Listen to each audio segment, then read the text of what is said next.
and his collaborator George Romanes were working on at the time when Darwin passed away, and we think they were on the right lines. So I think the important thing here is to reiterate what I said much earlier on in our discussion, which is that Darwinism is not neo-Darwinism. My problem is with neo-Darwinism, not so much at all with what Darwin supported as ideas on evolution. Would you be willing to have a conversation with Dawkins on this channel, Richard Dawkins? Absolutely so, if he would agree. Absolutely. I enjoy talking with Richard, actually. I've done so for more than 56 years, because long before he wrote The Selfish Gene, we interacted in Oxford. I was his thesis examiner. Oh, well, that's an interesting little historical tidbit.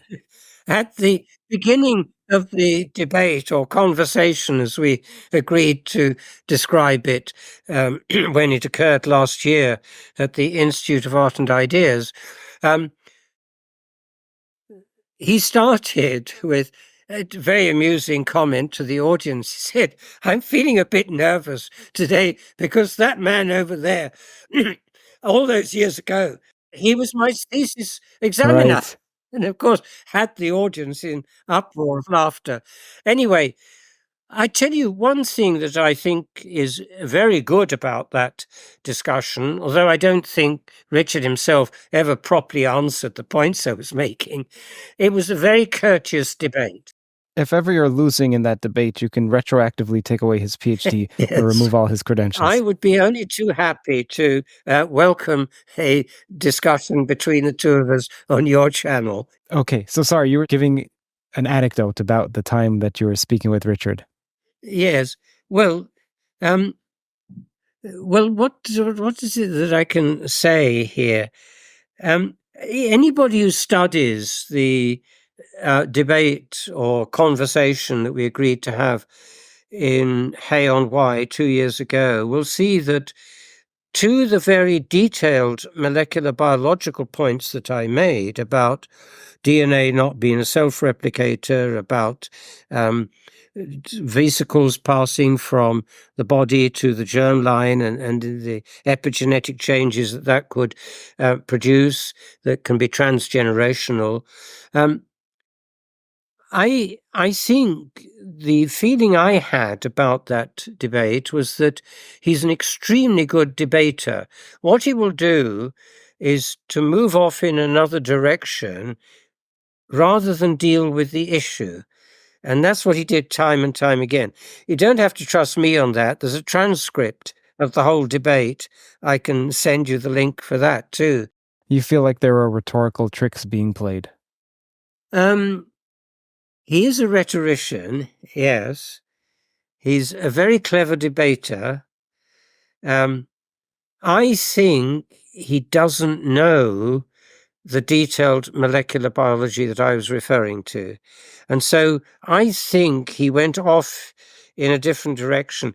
Let me give just one example of that. Please, yes. I pointed out that his test for whether a gene was causal or not was to measure its association with whatever it is thought to be the causal. So if you think you've got a gene which produces cancer, you ask how well strongly associated is that gene with cancer?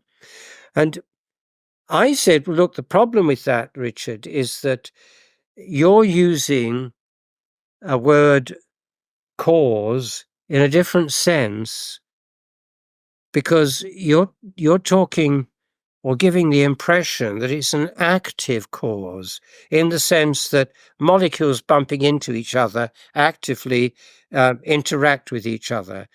There are many other forms of cause.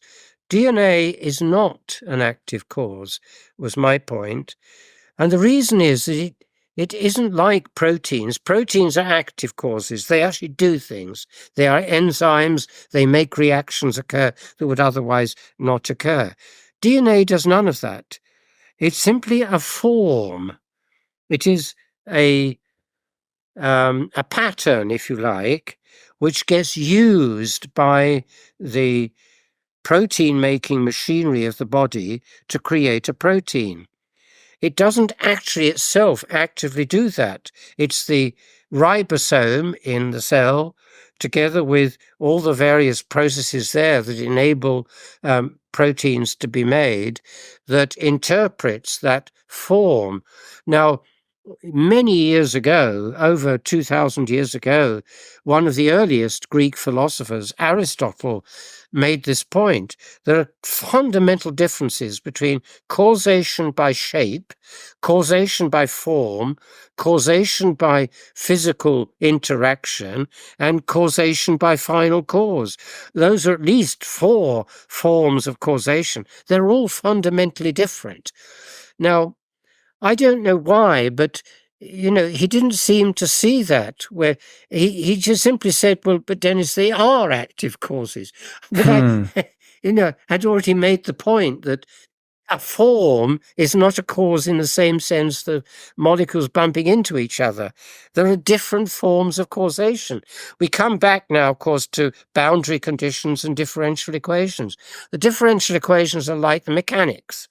The boundary conditions are like the form. And Aristotle would have agreed with that immediately. I don't know why, but he doesn't seem to see this distinction. But I'd welcome the opportunity to take it all up again with him. Yes, and